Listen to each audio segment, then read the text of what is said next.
అనకాపల్లిలో మోంతా తుఫాన్ ప్రభావంపై స్పీకర్ చింతకాయల అయ్యన్న పాత్రుడు సమావేశం నిర్వహించారు. భగవంతుని దయ వల్ల మోంతా తుఫాను నష్టం తక్కువతో బయటపడ్డామని స్పీకర్ తెలియజేశారు. ముఖ్యమంత్రి చంద్రబాబు, ఉప ముఖ్యమంత్రి పవన్ కళ్యాణ్ ముందుగానే తీవ్రతను అంచనా వేసి ఇక ప్రభుత్వ యంత్రాంగాన్ని అలాగే ప్రజలను కూడా అప్రమత్తం చేయడంతో పాటు నష్టం తగ్గిందని ప్రశంసించారు.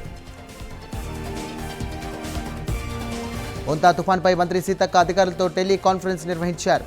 అధికారులు ఎప్పటికప్పుడు కూడా పరిస్థితిని సమీక్షిస్తూ అత్యవసర చర్యలకు సిద్ధంగా ఉండాలని ఆదేశించారు. చలిగాలులు తీవ్రంగా ఉన్న నేపథ్యంలో ప్రజలు అప్రమత్తంగా ఉంటూ స్వీయ నియంత్రణ పాటించాలని ఆమె సూచించారు. ఆదిలాబాద్ జిల్లా ఇచ్చోడ మండలం గుండాల గ్రామంలో ఏఎస్పీ కాజల్ సింగ్ ఆధ్వర్యంలో కార్డన్ సెర్చ్ నిర్వహించారు. సరైన పత్రాలు లేని 36 ద్విచక్ర వాహనాలు, 6 ఆటోలు, 2 ట్రాక్టర్లను కూడా స్వాధీనం చేసుకున్నారు. ఈ సందర్భంగా ఏఎస్పీ కాజల్ సింగ్ మాట్లాడుతూ యువత చెడు వ్యసనాలకు బానిస కాకూడదని, మద్యం సేవించి వాహనాలు నడపరాదని ఈ సందర్భంగా సూచించారు.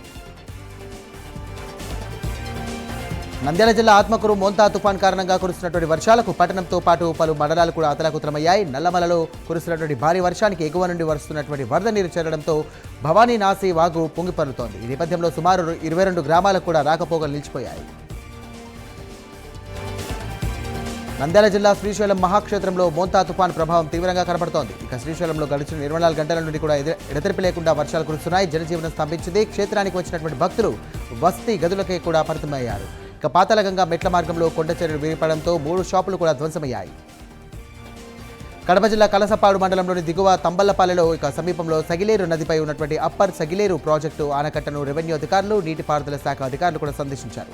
నల్లమల అడవుల్లో విస్తారంగా వర్షాలు కురుస్తూ ఉండడంతో సగిలేరు వారు ఇక పొంగి ప్రవహించే ప్రమాదం ఉందని తెలుసుకున్నటువంటి ఆర్డీఓ ఆనకట్టను పరిశీలించి తగు సూచనలు చేశారు. వరంగల్ జిల్లాలో పోలీస్ అమరవీరుల సంస్మరణ వేడుకల్లో భాగంగా పోలీసులు సైకిల్ ర్యాలీ నిర్వహించారు. వరంగల్ పోలీస్ కమిషనర్ సన్ప్రీత్ సింగ్ నేతృత్వంలో సైకిల్ ర్యాలీ జరిగింది. హనుమకొండలోని పోలీస్ పరేడ్ గ్రౌండ్ నుండి కూడా నగరమంతా ర్యాలీ చేపట్టారు. పోలీస్ అమరవీరులకు కూడా ర్యాలీలో పాల్గొన్నటువంటి పోలీస్ అధికారులు, సిబ్బంది నివాళులర్పించారు. తెలంగాణ రాష్ట్ర ఎయిడ్స్ నియంత్రణ సంస్థ ఆధ్వర్యంలో మేడ్చల్ జిల్లా మల్కాజ్గిరి గవర్నమెంట్ హాస్పిటల్లో హెచ్ఐవి ఎయిడ్స్ పై ప్రత్యేక అవగాహన సదస్సును విజయవంతంగా నిర్వహించారు. కార్యక్రమంలో మేడ్చల్ జిల్లా డిఎంహెచ్ఓ డాక్టర్ ఉమాగౌరి, ప్రోగ్రాం అధికారి శ్రీదేవి పాల్గొన్నారు. మోంతా తుఫాను వల్ల గత రాత్రి నుండి కురుస్తున్న వర్షానికి పల్నాడు జిల్లా దాచేపల్లి నగర పంచాయతీలో నీరు చేరింది. నారాయణపురం, నడికుడి గ్రామాల మధ్య ఉన్న వాగునేరు బ్రిడ్జి వద్ద ఉధృతంగా ప్రవహిస్తోంది. దీంతో రాకపోకలకు తీవ్ర అంతరాయం ఏర్పడింది. శ్రీశైలంలో మోంతా తుఫాను అల్లకల్లోలం సృష్టించింది. శ్రీశైలంలోని పలు కాలనీల్లోకి మోకాళ్ల లోతుకుని వరద నీరు చేరాయి. పాతాళగంగా షాపులపైకి విరిగిపడినటువంటి కొండచర్యలు రోడ్డుకు అడ్డంగా పడడంతో వాహన రాకపోకలకు తీవ్ర అంతరాయం ఏర్పడింది. ఎన్టీఆర్ జిల్లా మైలవరం ఎమ్మెల్యే వసంత వెంకట కృష్ణప్రసాద్ కొండపల్లి మున్సిపాలిటీ పరిధిలోని వివిధ ప్రాంతాల్లో పర్యటించారు. డ్రైనేజీ నీరు నిల్వకుండా చర్యలు తీసుకోవాలని మున్సిపాలిటీ సిబ్బందికి సూచించారు. శాంతినగర్ శివార్లో బుడిమేరు డైవర్షన్ ఛానల్ను పరిశీలించారు. ఈ సందర్భంగా ఎమ్మెల్యే వసంత కృష్ణప్రసాద్ మాట్లాడుతూ ప్రభుత్వ యంత్రాంగం అంతా కూడా సమిష్టిగా పనిచేసి ఎటువంటి ప్రాణ, ఆస్తి నష్టం లేకుండా కృషి చేసిందని అన్నారు. శ్రీ సత్యసాయి జిల్లా కొత్త చెరువు పోలీసులు అంతర్రాష్ట్ర దొంగల ముఠాను అరెస్ట్ చేశారు. పుట్టపర్తి పోలీస్ స్టేషన్ పరిధిలో వరుస దొంగతనాలకు పాల్పడిన 3 వ్యక్తులను కూడా అరెస్ట్ చేసి వీరి నుండి 10 తులాల బంగారం, 1,250 గ్రాముల వెండి, 1 కారును, 1 ద్విచక్ర వాహనాన్ని, 5 మొబైల్ ఫోన్లను కూడా స్వాధీనం చేసుకున్నారు.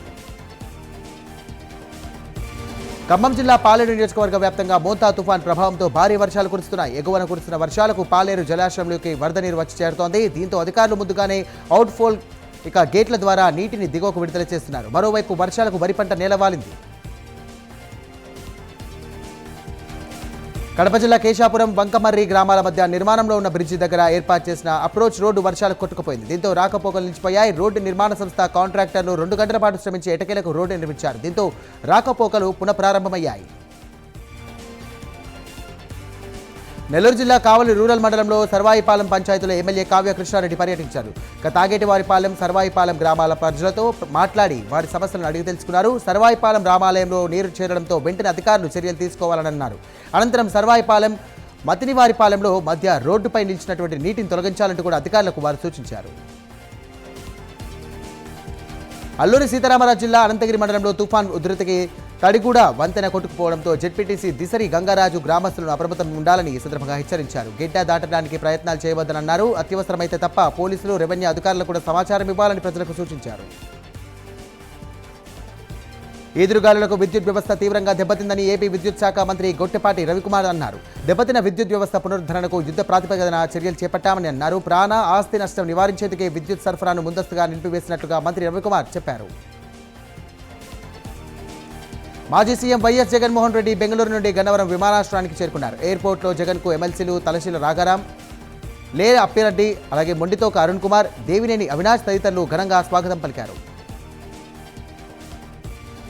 విశాఖ జిల్లా భీమిలి ఎమ్మెల్యే గంటా శ్రీనివాసరావు పెద్దనాగాయపాలెంలో పంచాయతీ ముంపు ప్రాంతాల్లో పడవలో పర్యటించారు. మత్స్యకారుల సమస్యలను అడిగి తెలుసుకున్నారు. ప్రభుత్వం తరపున మత్స్యకారులకు ఆదుకుంటామని సందర్భంగా తెలియజేశారు. విశాఖ మల్కాపురంలో ఏకేసీ కాలనీ వద్ద డ్రైన్లో పూడిక తొలగింపు ప్రక్రియను జిల్లా కలెక్టర్ ఎంఎన్ పురేందర్ ప్రసాద్ పరిశీలించారు. ఈ సందర్భంగా కాలనీ వాసులు వరద నీటితో తీవ్ర ఇబ్బందులు పడుతున్నామని కలెక్టర్కు ఫిర్యాదు చేశారు.